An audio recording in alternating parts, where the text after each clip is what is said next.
इतालवी माफिया का इतिहास या कोसा नोस्ट्रा यह सामाजिक आवश्यकता, राजनीतिक भ्रष्टाचार और क्रूर हिंसा का एक काला ताना बाना है। यह सिसिली में राज्य के हाशिए पर उभरा, एक समानांतर व्यवस्था की पेशकश की, लेकिन आर्थिक और राजनीतिक जीवन पर परजीवी नियंत्रण का प्रयोग किया। यह कथा इटली के इतिहास से अविभाज्य है, जो इसकी संरचनात्मक खामियों और एक प्रभावी केंद्रीय प्राधिकरण स्थापित करने के संघर्ष को दर्शाती है। कृपया लाइक करें, सब्सक्राइब करें और शेयर करें। चलिए शुरू करते हैं। माफिया की दृढ़ता और लचीलेपन को समझने के लिए उत्तरी और दक्षिणी इटली के बीच गहरे ऐतिहासिक विभाजन को पहचानना आवश्यक है। 1861 के एकीकरण से पहले दक्षिण, विशेष रूप से सिसिली, विदेशी प्रभुत्व की एक अंतहीन श्रृंखला के अधीन था, जिसमें नॉर्मन और स्वाबियन से लेकर स्पेनिश और बॉर्बन तक शामिल थे। अधीनता के इस लंबे इतिहास ने किसी भी केंद्रीय सत्ता के प्रति गहरा अविश्वास पैदा कर दिया, जिसे विदेशी या शोषक समझा जाता था। न्याय को ऐसी चीज के रूप में देखा जाता था जिसे व्यक्तिगत या पारिवारिक बल के माध्यम से खरीदा या प्राप्त किया जाता था, न कि राज्य द्वारा गारंटीकृत अधिकार के रूप में। आत्म सुरक्षा और राज्य कानून के प्रति अवमानना की यह मानसिकता भविष्य का बीज है। ओमेर्टा।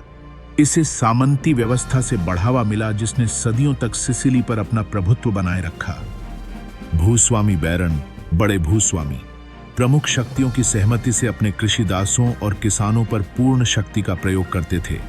जब सामंती व्यवस्था नाम मात्र के लिए ध्वस्त हो गई, तो सत्ता और नियंत्रण की संरचनाएं गायब नहीं हुई, वे केवल रूपांतरित हो गईं, जिससे एक शून्य पैदा हो गया जिसे नवगठित इतालवी राज्य भरने में असमर्थ था। माफिया के जन्म को समझने के लिए हमें 19वीं सदी के सिसिली की यात्रा करनी होगी, जो सदियों से विदेशी प्रभुत्व से चिह्नित क्षेत्र था और जिसकी विशेषता एक गहन सामंती कृषि सामाजिक संरचना थी। 1861 में इटली के एकीकरण से द्वीप में स्थिरता और समृद्धि लाने के बजाय एक शक्ति शून्यता पैदा हो गई। सामंती व्यवस्था के पतन और उसके बाद विशाल संपदाओं, लतीफुंडिया के निजीकरण ने भूमि के प्रबंधन और संपत्ति की सुरक्षा के लिए नए मध्यस्थों की आवश्यकता पैदा की। विशेष रूप से ग्रामीण क्षेत्रों में अपने अधिकार का प्रयोग करने में नवगठित इतालवी राज्य की अक्षमता या उदासीनता को देखते हुए, उत्तर में अराजकता, केंद्र सरकार के प्रति अविश्वास तथा अस्थिर कृषि वातावरण में संरक्षण की अत्यधिक आवश्यकता के संदर्भ में कैम्पियरी, सशस्त्र गार्ड और गैबेलोटी, संपत्ति प्रबंधक या बड़ी संपदा के किराएदार उभरे। गैबेलोटी महत्वपूर्ण थे। उन्होंने अनुपस्थित सामंतों को भूमि के बड़े बड़े टुकड़े किराए पर दे दिए और बदले में किसानों को भूखंड उपपट्टे पर दे दिए। उनकी संपत्ति और शक्ति न केवल भूमि प्रबंधन पर आधारित थी, बल्कि अनुबंधों को लागू करने और फसलों और पशुधन की रक्षा करने की उनकी क्षमता पर भी आधारित थी। ऐसा करने के लिए उन्होंने कैम्पियरी को काम पर रखा। हिंसक और वफादार लोग जो एक निजी मिलिशिया के रूप में काम करते थे। इन लोगों ने जो पेशकश की उसे सुरक्षा कहा गया, पिज्जो। वे विवादों में मध्यस्थता करते थे, अक्सर अपने पक्ष में, और वफादारी और धन के बदले में व्यवस्था के एक क्रूर प्रभावी स्वरूप की गारंटी देते थे। यह सुरक्षा मूलतः जबरन वसूली थी, नुकसान से बचने के लिए भुगतान करना। जो लोग भुगतान नहीं करते थे, उनकी फसलें जला दिए जाने या उनके पशुधन चोरी हो जाने का खतरा रहता था, और राज्य इसमें हस्तक्षेप नहीं करता था। माफिया शब्द, जिसकी व्युत्पत्ति अनिश्चित है, लेकिन अक्सर इसे सिसिली के शब्द से जोड़ा जाता है, जिसका अर्थ बहादुरी, अहंकार या आवश्यकता होता है, का प्रयोग 1860 के दशक में अधिकारियों और प्रेस द्वारा इन संगठित आपराधिक गिरोहों का वर्णन करने के लिए किया जाने लगा। इस शब्द का प्रयोग करने वाला पहला आधिकारिक दस्तावेज 1865 में पलेर्मो के प्रीफेक्ट फिलिपो एंटोनियो ग्वाल्टेरियो द्वारा दी गई रिपोर्ट है। माफिया का उदय किस अवधारणा पर आधारित था? ओमरता, मौन और सम्मान की एक संहिता जो राज्य के साथ सहयोग या अपराधों के प्रकटीकरण पर रोक लगाती थी। यद्यपि यह संहिता प्रारंभ में प्राधिकारियों के प्रति किसानों के अविश्वास को प्रतिबिंबित करती थी, लेकिन माफिया समूहों द्वारा अपनी दंड मुक्ति सुनिश्चित करने के लिए इसे अत्यधिक हिंसा के साथ अपनाया गया तथा लागू किया गया। ओमरता ने मौन को एक नैतिक और सामाजिक दायित्व में बदल दिया। और इस संहिता को तोड़ना राष्ट्र का भाग्य। पेनिटिटो को मौत की सजा दी गई। प्रारंभिक संरचना लचीली थी और अक्सर एक बॉस पर केंद्रित थी जो नियंत्रित करता था कमीशन, परिवार या कबीला एक विशिष्ट क्षेत्र में लागू सम्मान की छत्र छाया में काम कर रहा है। इस आधारभूत चरण में माफिया ने स्वयं को एक विशुद्ध आपराधिक संगठन के रूप में नहीं बल्कि एक वैकल्पिक शक्ति के रूप में देखा जो एक असफल राज्य में सामाजिक विनियमन और संसाधनों पर नियंत्रण के लिए एक एजेंसी थी। सत्ता का प्रयोग जल, भूमि, खट्टे फलों के बाजारों पर नियंत्रण के माध्यम से और मूलतः व्यापारियों और भूस्वामियों से व्यवस्थित जबरन वसूली के माध्यम से किया जाता था। अपने आरंभ से ही माफिया यह समझ गया था कि राजनीतिक संरक्षण के बिना हिंसा लंबे समय तक टिकाऊ नहीं रह सकती। कमीशन और स्थानीय राजनीतिक अभिजात वर्ग के बीच गठबंधन का गठन एकीकरण के तुरंत बाद शुरू हुआ। सिसिली के राजनेताओं, जो अक्सर अभिजात वर्ग या नए कृषि पूंजीपति वर्ग के सदस्य होते थे, को नई संसदीय प्रणाली में आगे बढ़ने के लिए वोटों की आवश्यकता थी। ग्रामीण आबादी पर नियंत्रण के साथ माफिया महत्वपूर्ण लाभों के बदले में वोटों का पैकेज प्रदान कर सकते थे।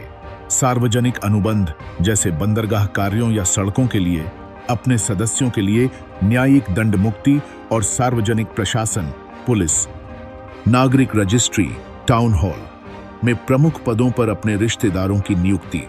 इस समझौते को सिस्टेमा ने माफिया को न केवल एक आपराधिक शक्ति के रूप में बल्कि सिसिली के राजनीतिक और आर्थिक परिदृश्य में एक संरचनात्मक तत्व के रूप में भी स्थापित कर दिया। समय के साथ कमीशन वे अधिक परिष्कृत हो गए और उनका प्रभाव ग्रामीण इलाकों से शहरों तक, विशेषकर पलेर्मो तक फैल गया। माफिया सदस्यों ने स्थानीय राजनीति में घुसपैठ करना शुरू कर दिया तथा अपने सदस्यों को लाभ, सार्वजनिक निर्माण ठेके और दंड से मुक्ति के बदले वोट देने की पेशकश करने लगे। उदार इटली 1870 से 1922 तक के दौरान माफिया सिसिली के राजनीतिक अभिजात वर्ग का एक मूक लेकिन महत्वपूर्ण भागीदार बन गया। संगठित अपराध और राजनीतिक शक्ति के बीच यह गठबंधन, जिसे सिस्टेमा के रूप में जाना जाता है, इसने गुंडों को अपेक्षाकृत स्वतंत्रता के साथ काम करने की अनुमति दी, जबकि राजनेताओं ने चुनावी नियंत्रण सुनिश्चित किया। फांसीवादी काल 1922 से 1943 तक माफिया के विरुद्ध राज्य की पहली बड़ी चुनौती थी। बेनिटो मुसोलिनी ने माफिया को केंद्रीय सत्ता का प्रतिद्वंद्वी तथा फांसीवादी इटली की छवि पर कलंक मानते हुए एक क्रूर अभियान चलाया। तानाशाह राज्य के समानांतर सत्ता को बर्दाश्त नहीं कर सकता था। आयरन प्रीफेक्ट के नाम से प्रसिद्ध सेसरे मोरी को इस घटना को समाप्त करने के लिए व्यापक शक्तियों के साथ 1925 में सिसिली भेजा गया था। मोरी का अभियान अथक था। उन्होंने सामूहिक गिरफ्तारियां, पूरे गांवों की घेराबंदी जैसे गंगी, यातना, सार्वजनिक अपमान और धमकी सहित क्रूर तरीकों का इस्तेमाल किया। यद्यपि यह अभियान उचित प्रक्रिया पर आधारित नहीं था, फिर भी इसने कई कमीशन को अस्थायी रूप से बाधित करने में सफलता प्राप्त की। इसने कई गुंडों को, जिनमें कार्लो गैम्बिनो और जोसेफ बोनानो जैसे प्रमुख अमेरिकी हस्तियां भी शामिल थीं, भागने पर मजबूर कर दिया, खासकर न्यूयॉर्क की ओर। मोरी की कार्रवाई अल्पावधि में तो प्रभावी रही, लेकिन यह बेहद अन्यायपूर्ण और निरंकुश थी। उन्होंने माफिया की सामाजिक आर्थिक जड़ों, गरीबी, बड़ी भूमि जोत, राजनीतिक भ्रष्टाचार पर हमला नहीं किया, बल्कि केवल इसकी सबसे स्पष्ट अभिव्यक्तियों पर हमला किया। इसके अलावा दोषियों के साथ साथ कई निर्दोष लोगों को गिरफ्तार करके और उन्हें दोषी ठहराकर उन्होंने आक्रोश और भय की एक ऐसी विरासत छोड़ी जिसका बाद में माफिया द्वारा शोषण किया जाएगा तथा वे स्वयं को एक दमनकारी राज्य के खिलाफ लोगों के रक्षक के रूप में पेश करेंगे। मोरी का संदेश था, मैं राज्य, मुसोलिनी हूं, माफिया नहीं। लेकिन अंत में माफिया की हार अस्थायी थी और इसके प्रमुख लोग विदेश में फिर से संगठित हो गए तथा एक नए और लाभदायक आपराधिक वातावरण में अनुभव प्राप्त किया। जबकि मोरी द्वारा सिसिली माफिया को परेशान किया जा रहा था, संगठित अपराध की इतालवी अमेरिकी शाखा, जो 19वीं सदी के अंत से आप्रवासन की लहरों के साथ विकसित हो रही थी, अपने स्वर्ण युग में प्रवेश कर रही थी। सिसिली और दक्षिणी इतालवी माफियाओं जैसे कि नेपल्स के कैमोरा और कैलाब्रियन एंड्रांगेटा ने अपने संगठनात्मक ढांचे को न्यूयॉर्क, शिकागो और न्यू ऑरलियंस जैसे शहरों में आयात किया। संयुक्त राज्य अमेरिका में निषेध काल 1920 से 1933 तक वह उत्प्रेरक था जिसने इन स्थानीय जबरन वसूली गिरोहों को राष्ट्रव्यापी आपराधिक साम्राज्यों में बदल दिया। शराब पर प्रतिबंध के कारण एक विशाल और अत्यधिक लाभदायक काला बाजार पैदा हो गया। तस्करी, अवैध आसवन और वितरण से भारी मुनाफा हुआ, जिससे नवजात संगठनों को विकास के लिए आवश्यक पूंजी और संभार तंत्र उपलब्ध हुआ। शिकागो में ऑल कैपोन, नेपोलिटन मूल के, या न्यूयॉर्क में चार्ल्स लकी लुसियानो, सिसिली जैसे लोगों ने हिंसा और व्यावसायिक दक्षता के माध्यम से अपनी शक्ति को मजबूत किया। कास्टेलामारेसी युद्ध 1930 से 1931 तक पुराने और मध्यकालीन ब्रिटिश साम्राज्य के बीच एक खूनी संघर्ष था। बॉस सिसिली के परंपरावादी तथाकथित पीठ की मूंछें, जिसका नेतृत्व सल्वाटोर मारांजानो कर रहे हैं, तथा युवा, अधिक महत्वाकांक्षी और अमेरिकीकृत माफियाओं की नई लहर, जिसका नेतृत्व लकी लुसियानो कर रहे हैं। लुसियानो, जो आधुनिक व्यवसाय की तरह काम करने की आवश्यकता को समझता था, ने मारांजानो की हत्या की योजना बनाई। इस सफाई के बाद लुसियानो ने आयोग की स्थापना की, जो एक शासी निकाय था जिसने क्षेत्रों को विभाजित किया, आंतरिक युद्धों को रोका और न्यूयॉर्क के 5 परिवारों गैम्बिनो, जेनोवेस, लुचेसे, बोनानो और कोलंबो को एकीकृत किया। साथ ही अन्य शहरों के परिवारों के साथ शांति बनाए रखी। यह संरचना, जो अधिक व्यवसाय उन्मुख, पदानुक्रमित तथा सम्मान और कृषि जबरन वसूली की पुरानी सिसिली परंपराओं से कम जुड़ी हुई थी, ने दशकों तक अमेरिकी माफिया के अस्तित्व और समृद्धि की गारंटी दी, जिससे उसे जुआ, यूनियन नियंत्रण और ऋण वसूली में विविधता लाने की अनुमति मिली। अमेरिकी माफिया एक राष्ट्रीय शक्ति बन गया था। इस वैश्विक विस्तार और उसके बाद सिसिली में माफिया शक्ति की पुनः पुष्टि का एक महत्वपूर्ण अध्याय द्वितीय विश्व युद्ध था। जब मित्र राष्ट्रों ने 1943 में सिसिली पर आक्रमण किया, ऑपरेशन हस्की, तो उन्होंने सक्रिय रूप से स्थानीय माफियाओं की मदद मांगी, जिन्हें मोरी ने कैद या निर्वासित कर दिया था, क्योंकि वे उन्हें एक फांसीवाद विरोधी ताकत के रूप में देखते थे, क्योंकि फांसीवाद ने उनका दमन किया था और जिनके पास इलाके और सैन्य नेटवर्क का अमूल्य ज्ञान था। उल्लेखनीय रूप से लकी लुसियानो, जो उस समय अमेरिका में दलाली के आरोप में कैद था, ने कथित तौर पर अमेरिकी सेना के साथ अपनी सहायता के लिए बातचीत की थी। कथित तौर पर उसने न्यूयॉर्क के बंदरगाहों की सुरक्षा के लिए नौसेना की खुफिया जानकारी में मदद की थी और सिसिली में संपर्क को सुगम बनाया था। बदले में उसे सजा कम करने और इटली निर्वासित करने की बात कही गई थी। यह गठबंधन सिसिली के लिए एक दीर्घकालिक आपदा साबित हुआ, क्योंकि मित्र राष्ट्रों ने अनेक माफियाओं को महापौर और अधिकारियों के रूप में सत्ता के पदों पर पुनः स्थापित कर दिया।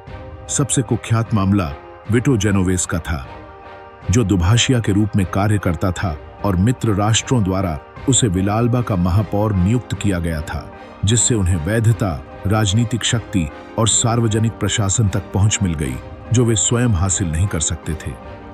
यह बाहरी ताकत की नजर में माफिया की वैध और आवश्यक शक्ति के रूप में दूसरी बड़ी पुष्टि थी, जिसने इसकी सबसे बड़ी शक्ति के दौर की शुरुआत और राजनीति के साथ इसके संबंधों के पुनर्गठन को चिह्नित किया, विशेष रूप से नवजात क्रिश्चियन डेमोक्रेटिक पार्टी के साथ, जिसे वे साम्यवाद के खिलाफ एक ढाल के रूप में देखते थे। द्वितीय विश्व युद्ध के बाद का काल और इतालवी गणराज्य 1946 का निर्माण तथा सिसिली की स्वायत्तता इतिहास का स्वर्णिम काल था। कोसा नोस्ट्रा सिसिली माफिया ने नई प्रमुख पार्टी क्रिश्चियन डेमोक्रेट्स में गहरी घुसपैठ कर ली तथा पलेर्मो और अन्य शहरों में पुनर्निर्माण निधि, सार्वजनिक निर्माण निविदाओं और सार्वजनिक सेवाओं के प्रशासन को नियंत्रित कर लिया। इसे पलेर्मो की लूट के नाम से जाना गया, जिसमें अवैध निर्माण, अचल संपत्ति की सट्टेबाजी और भ्रष्टाचार का विस्फोट हुआ, जिसने शहर की कीमत पर राजनीतिक वर्ग और गुंडों को समृद्ध किया। प्रसिद्ध शहरी योजनाकार विटो सियानसिमिनो, जो पालेर्मो के एक ईसाई डेमोक्रेटिक राजनीतिज्ञ थे और जिनके माफिया से गहरे संबंध थे, इस युग के प्रतीक बन गए। अंतर्राष्ट्रीय हेरोइन व्यापार में प्रवेश के साथ माफिया की शक्ति में आमूल-चूल परिवर्तन आ गया तथा वह कृषि संबंधी दृष्टिकोण को त्याग कर एक बहुराष्ट्रीय आपराधिक उद्यम बन गया। यह परिवर्तन फ्रांसीसी कनेक्शन मार्सिले में प्रयोगशालाओं का उपयोग करके से शुरू हुआ और बाद में संयुक्त राज्य अमेरिका में पिज्जा कनेक्शन के साथ शुरू हुआ, जो पिज्जेरिया का एक नेटवर्क था जिसका उपयोग धन शोधन और ड्रग्स वितरित करने के लिए किया जाता था। टोमासो बुसेटा और गेटानो बडालामेंटी जैसे सिसिली माफियोसी ने बड़े पैमाने पर हेरोइन को परिष्कृत करने और वितरित करने में महत्वपूर्ण भूमिका निभाई। इससे न केवल भारी मात्रा में धन अर्जित हुआ, जिससे उन्हें बड़े पैमाने पर भ्रष्टाचार करने और वैध व्यवसाय हासिल करने का मौका मिला, बल्कि माफिया की आंतरिक गतिशीलता भी बदल गई। ग्रामीण और हिंसक लेकिन गरीब कुलों का शहरी कुलों से टकराव हुआ, जो अधिक अमीर और राजनीतिक रूप से जुड़े थे। मादक पदार्थों की तस्करी से होने वाले मुनाफे पर नियंत्रण और संवर्धन के नए अवसरों को लेकर तनाव के कारण 2 माफिया युद्ध हुए, जो निर्णायक मोड़ साबित हुए। प्रथम माफिया युद्ध 1960 के दशक के प्रारंभ में एक आंतरिक संघर्ष था, जिसने 1963 में सियाकुली बम विस्फोट के साथ जनता का ध्यान आकर्षित किया, जिसमें एक प्रतिद्वंद्वी माफिया सरगना के लिए रखे गए कार बम विस्फोट में 7 कानून प्रवर्तन अधिकारी मारे गए थे। इस कृत्य में निर्दोष लोगों और राज्य एजेंटों की हत्या कर दी गई, जिसके कारण राज्य की ओर से संक्षिप्त यद्यपि अप्रभावी प्रतिक्रिया हुई और कई गुंडों को अस्थायी रूप से हिरासत में लिया गया। हालांकि जल्द ही ध्यान हट गया कि दूसरा माफिया युद्ध 70 के दशक के अंत और 80 के दशक की शुरुआत निस्संदेह माफिया के इतिहास में सबसे हिंसक और परिवर्तनकारी काल था। कोसा नोस्ट्रा कोर्लियोनेसी शहर गुट के नेतृत्व में कैदी अपने क्रूर नेताओं साल्वाटोर टोटो रीना और बर्नार्डो प्रोवेंजानो के साथ यह युद्ध एक व्यवस्थित शुद्धिकरण था, जिसका उद्देश्य पूर्ण नियंत्रण हासिल करना था। क्यूपोला आयोग और संपूर्ण सिसिली क्षेत्र। कोर्लियोनेसी ने पलेर्मो में अपने आंतरिक प्रतिद्वंद्वियों और अधिक परंपरागत माफियाओं को क्रूरतापूर्वक समाप्त कर दिया। साथ ही राजनेताओं, न्यायाधीशों, अभियोजकों और पत्रकारों सहित उनके रास्ते में आने वाले किसी भी व्यक्ति को भी समाप्त कर दिया। जनरल कार्लो अल्बर्टो दल्ला चिएसा, जिन्हें 1982 में माफिया से लड़ने के लिए भेजा गया था, और पियर सांती मटेरेला, सिसिली के क्षेत्रीय राष्ट्रपति, इटली के भावी राष्ट्रपति के भाई, की हत्या जैसी प्रतीकात्मक हत्याओं ने रीना के राज्य को सीधे चुनौती देने के इरादे को प्रदर्शित किया। द्वितीय युद्ध ने रीना के नियंत्रण को मजबूत किया और कोसा नोस्ट्रा को एक अधिक केंद्रीकृत, अखंड और क्रूर संगठन में, जिसे कोर्लियोनेसी माफिया के रूप में जाना जाता है। लाइक करें, सब्सक्राइब करें और शेयर करें। कोर्लियोनेसी की अत्यधिक हिंसा और आतंकवाद ने इतालवी राज्य की ओर से अभूतपूर्व प्रतिक्रिया उत्पन्न की। निर्णायक मोड़ एक एंटी माफिया पूल का निर्माण था। पलेर्मो में न्यायाधीशों की एक इकाई ने सूचना साझा करने और माफिया का आसान लक्ष्य बनने से बचने के लिए मिलकर काम किया। यह पूल इसका नेतृत्व आरंभ में रोक्को चिन्नसी, जिनकी 1983 में हत्या कर दी गई, ने किया तथा बाद में जज जियोवानी फाल्कोन और पाओलो बोर्सेलिनो ने इसका नेतृत्व किया। इन न्यायाधीशों ने यह समझा कि माफिया से निपटने के लिए उन्हें इसकी संरचना और इसके नियमों को समझना होगा। उनकी रणनीति के उपयोग पर आधारित थी पेनिटिटो, पश्चाताप करने वाले या न्याय के साथ सहयोग करने वाले उच्च पदस्थ गुंडे जिन्होंने कानून तोड़ने का फैसला किया, उमरता बदले में सुरक्षा और सजा में कटौती की जाएगी। इनमें से सबसे महत्वपूर्ण था टोमासो बुसेटा और बॉस, एक पारंपरिक पलेर्मो मूल निवासी जो ब्राजील में निर्वासन में चला गया था और जिसके परिवार को कोर्लियोनेसी द्वारा नरसंहार किया गया था। बुसेट्टा ने 1984 में फाल्कोन के साथ सहयोग करने का निर्णय लिया तथा इस प्रकार उन्होंने ब्रिटिश साम्राज्य के पदानुक्रम का एक विस्तृत और विश्वसनीय मानचित्र प्रदान किया। कोसा नोस्ट्रा और कुपोला आयोग का अस्तित्व। उनके खुलासे से यह पुष्टि हुई कि माफिया अलग अलग गिरोहों का समूह नहीं था, बल्कि एक एकल पदानुक्रमित संगठन था, जिससे अभियोजकों को सभी सदस्यों के कार्यों के लिए पूरे नेतृत्व पर अभियोग लगाने की अनुमति मिलती थी। बुसेट्टा की जानकारी ने ऐतिहासिक आधार बनाया मैक्सी प्रोसेस। पालेर्मो के एक उच्च सुरक्षा बंकर में 1986 और 1987 के बीच मुकदमा चलाया गया था, जिसे विशेष रूप से मुकदमे के लिए बनाया गया था। मैक्सी ट्रायल एक यादगार घटना थी। इसमें 475 माफियाओं पर आरोप लगाए गए और 342 को दोषी ठहराया गया तथा कुल 2665 वर्ष की जेल की सजा सुनाई गई, जो माफिया के इतिहास में सबसे महत्वपूर्ण कानूनी झटका था। कोसा नोस्ट्रा, इसने अपने सबसे शक्तिशाली हथियार से प्रतिक्रिया की, राजकीय आतंकवाद। 1992 में जब सुप्रीम कोर्ट, कैसेशन कोर्ट ने मैक्सी ट्रायल के दोषियों को दोषी करार दिया, तो टोटो रीना ने राज्य प्रतिरोध के प्रतीकों को फांसी देने का आदेश दिया।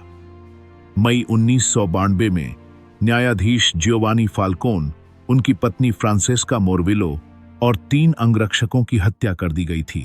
कैपेसी नरसंहार पलेर्मो के निकट राजमार्ग पर 500 किलोग्राम विस्फोटक से हमला किया गया। 2 महीने बाद जुलाई 1992 में न्यायाधीश पाओलो बोर्सेलिनो और उनके सुरक्षा दल के 5 सदस्य एक कार बम हमले में मारे गए, वाया डी अमेलियो, पलेर्मो में अपनी मां के घर के सामने। आतंकवाद के इन कृत्यों ने न केवल इटली और विश्व को स्तब्ध कर दिया, बल्कि विडंबना यह है कि रीना के इरादे के विपरीत परिणाम सामने आए। जनता में भारी और तत्काल आक्रोश था। अपमानित और अभूतपूर्व दबाव में राज्य को अंततः अपने सभी संसाधन जुटाने के लिए मजबूर होना पड़ा। हजारों सैनिकों को सिसिली भेजा गया और माफिया विरोधी कठोर कानून लागू किए गए। माफिया ने एक लाल रेखा पार कर ली थी। वह अपराध से राज्य के खिलाफ खुले युद्ध की ओर बढ़ रहा था और राज्य ने अंततः अपनी पूरी ताकत से जवाब दिया। 1992 के आतंक के कारण लगातार तलाश जारी रही। जनवरी 1993 में टोटो रीना को पकड़ लिया गया, जिससे उसके आतंक के शासन का अंत हो गया। उनके उत्तराधिकारी बर्नार्डो प्रोवेंजानो, जो भूमिगत हो जाने और केवल अत्यंत आवश्यक होने पर ही हिंसा का प्रयोग करने की अपनी रणनीति के लिए जाने जाते हैं, ने एक निम्न स्तरीय रणनीति लागू की, जिसे माफिया शांति या मौन के रूप में जाना जाता है। प्रोवेंजानो को अंततः 40 वर्षों से अधिक समय तक भगोड़ा रहने के बाद 2006 में पकड़ लिया गया। मुख्य नेताओं की गिरफ्तारी के साथ साथ कड़े कानून जैसे अनुच्छेद 41 BIS, जो गुंडों पर कठोर जेल व्यवस्था लागू करता है, नेताओं को अलग थलग कर देता है और बाहरी दुनिया से उनके संबंध तोड़ देता है, और पुलिस के बढ़ते सहयोग ने इन नेताओं को और अधिक आक्रामक बना दिया है। पेनिटिटो की शक्ति को नष्ट कर दिया है कोसा नोस्ट्रा सिसिली में। आज यह संगठन अभी भी अस्तित्व में है, लेकिन यह काफी हद तक स्थानीय जबरन वसूली के अपने मूल पर लौट आया है। सुरक्षा भुगतान ऐसे माहौल में अपना प्रभाव बनाए रखने के लिए संघर्ष कर रहा है जहां राज्य कहीं अधिक मौजूद है और ओमरता गहराई से नष्ट हो गया है। जबकि कोसा नोस्ट्रा इसके पतन से निपटने के दौरान अन्य इतालवी आपराधिक संगठन वैश्विक शक्तियों के रूप में उभरे हैं तथा इस कमी को पूरा किया है। 'एंड्रांघेटा कैलाब्रियन संगठन अब इटली और संभवतः यूरोप का सबसे शक्तिशाली और सबसे अमीर आपराधिक संगठन है।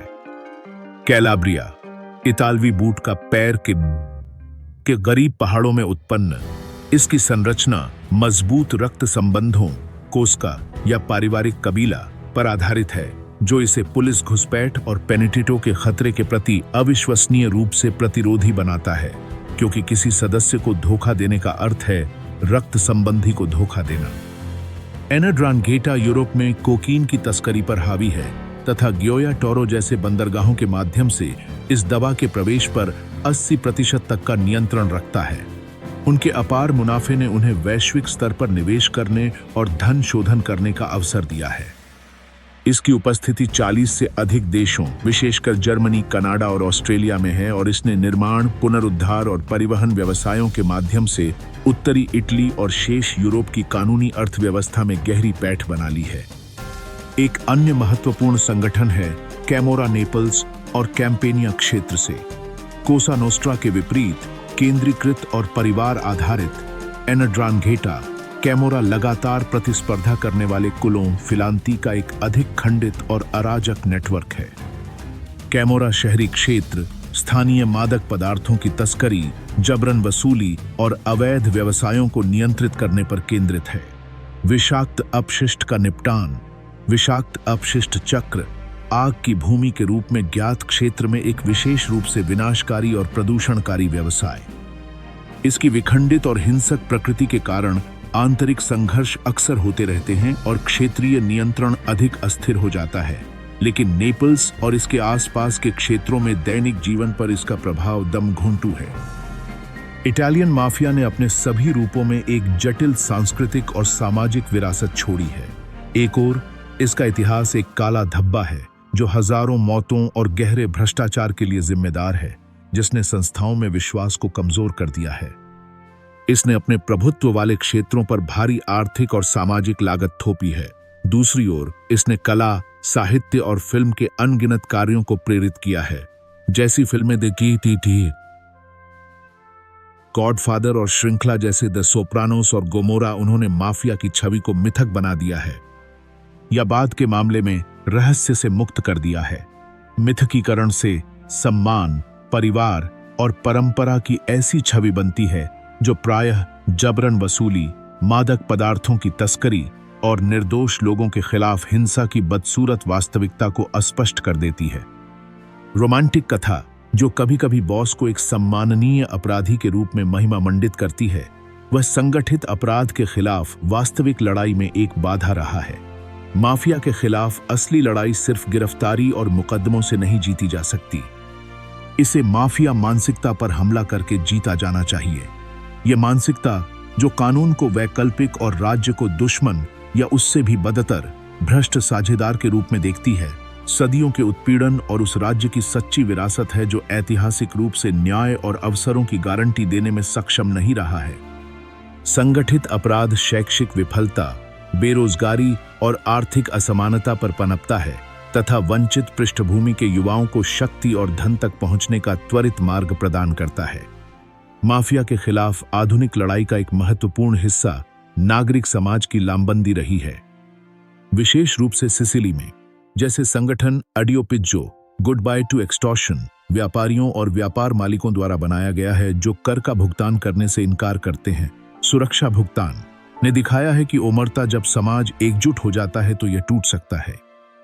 माफिया की संपत्तियों को जब्त करना और सामाजिक उद्देश्यों, स्कूल, कृषि सहकारी समितियां, सामुदायिक केंद्र के लिए उनका पुनः उपयोग यह प्रदर्शित करने का एक शक्तिशाली साधन रहा है कि राज्य अपराध से आर्थिक शक्ति छीन सकता है और उसे समुदाय को वापस लौटा सकता है। माफिया का अध्ययन हमें लगातार याद दिलाता है कि संगठित अपराध केवल एक गुप्त पुलिस बल नहीं है, बल्कि एक सामाजिक आर्थिक घटना है जो राज्य की विफलता, आर्थिक असमानता और राजनीतिक मिलीभगत पर पनपती है।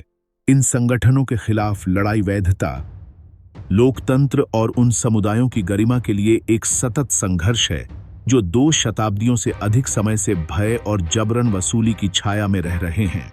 माफिया का इतिहास अवैध शक्ति का इतिहास है। यह सबक है कि हिंसा किस प्रकार संस्थागत हो जाती है तथा यह उन लोगों की स्मृति का स्तोत्र है जिन्होंने अपराध की किंवदंतियों को चुनौती देने के लिए अंतिम कीमत चुकाई, जिनमें न्यायाधीशों से लेकर आम नागरिक तक शामिल हैं। 21वीं सदी में माफिया संगठनों में महत्वपूर्ण विकास हुआ है तथा वे स्थानीय जबरन वसूली करने वाले समूहों से वैश्विक वित्तीय अर्थव्यवस्था में प्रमुख खिलाड़ी बन गए हैं। एंड्रानघेटा की सबसे बड़ी शक्ति और कुछ हद तक कोसा नोस्ट्रा और कैमोरा की ताकत इसकी परिष्कृत मनी लॉन्ड्रिंग क्षमताओं में निहित है। वे कर मुक्त देशों का उपयोग करते हैं, सरकारी बांड खरीदते हैं, रियल एस्टेट क्षेत्र में निवेश करते हैं तथा ऑनलाइन बैंकिंग का उपयोग करके अरबों यूरो का लेन देन करते हैं तथा अपने आपराधिक मुनाफे को कानूनी अर्थव्यवस्था में एकीकृत करते हैं। कानूनी अर्थव्यवस्था में यह घुसपैठ शायद आधुनिक राज्यों के लिए सबसे बड़ी चुनौती है। माफिया अब केवल हिंसा और जबरन वसूली की ताकत नहीं रह गया है, बल्कि एक आर्थिक ताकत बन गया है जो प्रतिस्पर्धा को विकृत करता है, बाजारों को भ्रष्ट करता है और पूरे राष्ट्र की वित्तीय सेहत को कमजोर करता है। उदाहरण के लिए उत्तरी इटली में एंड्रानघेटा ने सार्वजनिक निर्माण कार्यों की निविदाओं में भाग लेने के लिए स्वच्छ धन का उपयोग किया है। विशेष रूप से बुनियादी ढांचे की परियोजनाओं में अनुबंध जीतने के लिए और निम्न गुणवत्ता वाली सामग्री का उपयोग करने के लिए या प्रदान नहीं की गई सेवाओं के लिए शुल्क लेने के लिए, और यह सब करते हुए हिंसा का उपयोग केवल अंतिम उपाय के रूप में किया गया है। माफिया के खिलाफ लड़ाई विशुद्ध रूप से इतालवी समस्या से अंतर्राष्ट्रीय सुरक्षा का मामला बन गई है। कानून प्रवर्तन एजेंसियों, FBI, DEA, यूरोपोल और इतालवी पुलिस, काराबिनियरी, गार्डिया डी फिनांजा के बीच सहयोग अब आवश्यक है। न्यायिक समझौते सिसिली या कैलाब्रिया से हजारों किलोमीटर दूर सक्रिय माफिया सरगनाओं के प्रत्यर्पण और मुकदमे की अनुमति देते हैं। अंतर्राष्ट्रीय स्तर पर परिसंपत्तियों की जब्ती की अनुमति देने वाले कानून का कार्यान्वयन संगठनों के हृदय यानी उनकी संपत्ति पर हमला करने का सबसे प्रभावी साधन बन गया है। आधुनिक शोध से उभरी एक और मौलिक अवधारणा तीसरे स्तर की है, टर्टो लिवेल्लो, तेर्जो लिवेल्लो। यह शब्द माफिया मालिकों, राजनीति, व्यापारिक अभिजात वर्ग और भ्रष्ट गुप्त सेवाओं के बीच मिलीभगत और मिलीभगत के धूसर क्षेत्र का वर्णन करता है। फाल्कोन और बोरसेलिनो की जांच से पता चला कि राज्य के उच्चतम क्षेत्रों में बैठे लोगों की सक्रिय सहायता के बिना माफिया को इतनी पूर्ण शक्ति प्राप्त नहीं हो सकती थी। 1992 के बम विस्फोटों के बाद हुए मुकदमों और खुलासों से राज्य के प्रतिनिधियों और माफिया आकाओं, राज्य के माफिया सरगनाओं के बीच गुप्त बातचीत के अस्तित्व का पता चला है। स्टैटो माफिया त्रत्तातिया, स्टाटो माफिया ट्राटाटिवा। 90 के दशक के आरंभ में राज्य द्वारा कुछ रियायतें देकर माफिया आतंकवाद को रोकने का एक हताश प्रयास था। यद्यपि यह अवधारणा विवादास्पद है, लेकिन यह रेखांकित करती है कि माफिया संक्षेप में सत्ता और भ्रष्टाचार की एक प्रणाली है, न कि केवल अपराधियों का एक समूह। अंततः माफिया सांस्कृतिक कल्पना में बना रहता है, जबकि जैसी फिल्में द कींटी, गॉडफादर और गुडफेलाज उन्होंने अमेरिकी गैंगस्टर इतालवी सांस्कृतिक उत्पादन, विशेष रूप से 2000 के दशक के बाद से जैसे श्रृंखला को आदर्श बनाया है। क्राइम नॉवेल और गोमोरा ने बहुत अधिक कठोर और रहस्य रहित दृष्टिकोण अपनाया है। ये कृतियां संगठित अपराध के अंतर्गत जीवन में निहित क्रूरता, तुच्छता और दुख पर ध्यान केंद्रित करती हैं तथा अभियोजकों और जांचकर्ताओं द्वारा बताई गई वास्तविकता के अधिक निकट दृष्टिकोण प्रस्तुत करती हैं। पेनेटिटो, इतालवी माफिया का इतिहास अतीत का अवशेष नहीं है। यह एक जीवित जीव है जो राजनीतिक, सामाजिक और तकनीकी परिवर्तनों के अनुकूल ढल जाता है। यह कानून की नाजुकता, सत्ता को आसानी से भ्रष्ट किए जाने की क्षमता तथा वैधानिकता और मानवीय गरिमा की रक्षा के लिए लोकतांत्रिक सतर्कता की चिरस्थायी आवश्यकता पर एक सतत पाठ है।